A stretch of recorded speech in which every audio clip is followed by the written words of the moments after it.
Hello दोस्तों, कैसे हो आप सभी। आई होप आप सभी अच्छे होंगे, स्वस्थ होंगे, बढ़िया होंगे। तो दोस्तों आज मैं अवकल समीकरण का पार्ट 5 लेके आया हूँ, जो कि नेवी एसएसआर एयरफोर्स के लिए मोस्ट इंपॉर्टेंट क्वेश्चन है। देखिए क्वेश्चन आता है, ये क्वेश्चन नेवी एसएसआर एयरफोर्स में आता है। क्लास 12th वाले बच्चे इसे अपनी नॉलेज के लिए देख सकते हैं, क्योंकि ये अवकल समीकरण से ही क्वेश्चन लिंक है और ज़्यादा लेंथी नहीं है। ये क्वेश्चन ट्रिक ही ऐसी लेके आया हूँ कि वन लाइनर ही इनके आंसर हैं। तो चलिए बिना देरी करे वीडियो को शुरू करते हैं। तो दोस्तों कॉन्सेप्ट क्या रहेगा कि y बराबर 1 + x स्क्वायर 1 + x⁴ इस तरीके से आपका अनंत तक ही चलता रहेगा, यानी कि सीमित नहीं है। ठीक है। अब इसकी मतलब अगर आपको लॉन्ग मेथड से जाना है, देखिए लॉन्ग मेथड क्या होता है इसका कि दोनों तरफ हम लॉग मानते हैं, फिर उसका क्या करते हैं, एक्स के सापेक्ष अवकलन करते हैं, तो वो बहुत लेंथी मेथड हो जाता है। तो हम ट्रिक क्या है वो मैं बता देता हूँ आपको कि इसकी बेस्ट ट्रिक है। एक तो दोस्तों हमें dy/dx x बराबर 0 पर पूछता है कि क्या आएगा इसका उत्तर, और एक हमसे पूछता है कि dy/dx x बराबर 0 1/y। यानी कि क्वेश्चन में ये दो चीज़ें हमसे पूछेगा। मैं क्वेश्चन भी लेके आया हूँ, टेंशन नहीं लेने का। x बराबर 0 एक y/1/y dy/dx x बराबर 0 पर पूछेगा। तो दोनों के जो हमें आंसर देने हैं वो सेम ही है, यानी इसका भी 1 आएगा और इसका भी 1 आएगा। ये आपकी ट्रिक है। तो देखिए क्वेश्चन कैसा बनता है एग्ज़ाम में, y बराबर 1 + x इस तरीके से पद चल रहे हैं, तो x बराबर 0 पर dy/dx किसके बराबर होगा। तो अभी मैंने ऊपर बताया है कि x बराबर 0 पर ये 1 होगा। अगर वो पूछ लेता कि 1/y x बराबर 0 पर किसके बराबर होगा, तो भी हमें 1 ही लगाना है। तो इसका हल क्या होगा कि dy/dx x बराबर 0 पर 1 ही, यानी ये हमारा फाइनल उत्तर हो जाएगा 1। जहाँ भी ऑप्शन में दिखे 1 टिक करके आगे बढ़ जाना। नेक्स्ट कॉन्सेप्ट पे क्वेश्चन क्या बनता है, y बराबर cos x into cos 2x into cos 4x, यानी कि जो x का पद है वो क्या होता जाता है, डबल होता जाता है। यहाँ x है, फिर यहाँ 2x का डबल हो जाएगा 4x का डबल हो जाएगा 8x। इसी प्रकार से अनंत तक चलता है। इसमें भी आपसे दो क्वेश्चन पूछता है। कौन से, इसमें भी हम ट्रिक के साथ करेंगे। एक तो x के सापेक्ष अवकलन x बराबर π/4 पर क्या होगा। एक आपसे पूछेगा कि dy/dx x बराबर 0 पर। ज़्यादातर दोस्तों π/4 पर ही पूछता है, लेकिन ये भी कर लेंगे तो कोई दिक्कत नहीं होगी हमें। तो इस पर x बराबर π/4 पर क्या आता है, √2, और x बराबर 0 पर क्या आएगा, x बराबर 0 पर 0 ही हो जाएगा। तो दोस्तों इस प्रकार से आपको क्वेश्चन को करना है।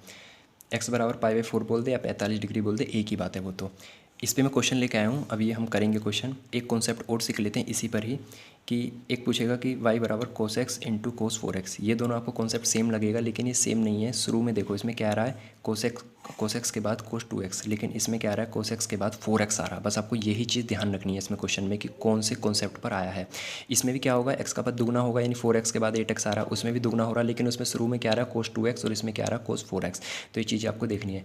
इसमें क्या दोस्तों लगती है, इसमें तीन तरीके से क्वेश्चन को पूछता है, वो मैं बता देता हूँ आपको, और इसमें भी ट्रिकी है। तो इसमें ट्रिक क्या है, एक तो आपसे पूछेगा कि dy/dx x बराबर π/4 पर कितना होगा। तो आपको आंसर देना 1/√2। ठीक है दोस्तों। एक आपसे पूछेगा कि dy/dx x बराबर 0 पर कितना होगा, तो वो हमें 0 ही लगाना है। x बराबर 0 पर 0 ही होगा, जैसे हम ऊपर सीख के आए हैं। और दोस्तों एक आपसे मैं यहाँ लिख देता हूँ कि dy/dx 1/y बराबर कितना होगा, तो वो दोस्तों आपको लगाना है -1 पर। ये किस पर पूछेगा, x बराबर π/4 पर। यानी कि आपको समझ में आ चुका होगा। एक बार और बता देता हूँ, इस कॉन्सेप्ट पे आपको 3 तरीके से क्वेश्चन बनता है। एक बनता है x बराबर π/4 पर, जो आता है उसका उत्तर 1/√2। एक बनता है x बराबर 0 पर, जिसका 0 ही आता है। एक बनता है 1/y पर, और x बराबर π/4 पर कितना होगा, तो होता -1। अब देखिए मैं इसके ऊपर आपको क्या लेकर आया हूँ, क्वेश्चन लेके आया हूँ। तो क्वेश्चन कैसा बनेगा वो मैं आपको दिखा देता हूँ। दोस्तों क्वेश्चन कुछ स्टेप से बनेगा। ये देखिए, यदि y बराबर cos x into cos 4x into cos 8x, अभी मैंने बताया है x बराबर π/4 पर 1/y/dx किसके बराबर होगा। ये मैंने अभी आपको बताया है कि इसका क्या होगा। देखिए तो दोस्तों ये रहा वो जो क्वेश्चन पूछ रहा है x बराबर π/4 पर, तो डायरेक्ट उत्तर लगाना है -1। ऑप्शन में जहाँ -1 दिखे डायरेक्ट उत्तर लगा के आगे बढ़ जाना है। तो दोस्तों चलिए उसका आंसर निकालते हैं। आंसर क्या है, वन लाइनर ये, यानी कि x बराबर π/4 पर 1/y/dy/dx, x बराबर π/4 पर कितना बताया था मैंने, -1। ये आपका हल हो जाएगा यहाँ से। ठीक है दोस्तों, अब आ रहा है देखो दूसरे कॉन्सेप्ट पर मैं आपको क्वेश्चन लेके आया हूँ ताकि आपको कहीं भी दिक्कत ना हो कि एग्जाम में क्वेश्चन कैसा बनता है। तो यदि y बराबर cos x cos 2x, ये भी मैंने आपको बता दिया है। तो इसका कितने पर पूछ रहा है, यहाँ लिखा नहीं है क्वेश्चन में, मैं एक बार लिख देता हूँ। तो दोस्तों आप यहाँ लिख लेना, तो x बराबर कितने पर, π/4 पर। तो अभी मैंने आपको बताया है कि dy/dx x बराबर π/4 पर कितना होगा, √2। ये मैंने अभी पीछे आपको बताया, मैं आपको दिखा देता हूँ। ये देखिए x cos 2x का कितना होगा, √2 होगा, और यहाँ पर भी हमने निकाल दिया है √2 होगा। ठीक है दोस्तों, आपको कोई दिक्कत नहीं होनी चाहिए। दोस्तों ऐसी ही वीडियो मैं आपके लिए लाता रहता हूँ, तो चैनल को सब्सक्राइब, बेल आइकन को ज़रूर प्रेस कर देना ताकि आपसे कोई भी वीडियो मिस ना हो। और अगर आपको कोई भी क्वेरी हो, कोई भी डाउट हो, आप कमेंट सेक्शन में पूछ सकते हो। क्लास 12 से रिलेटिव या किसी से भी कोई भी क्वेश्चन हो तो आप पूछ सकते हो। थैंक यू दोस्तों।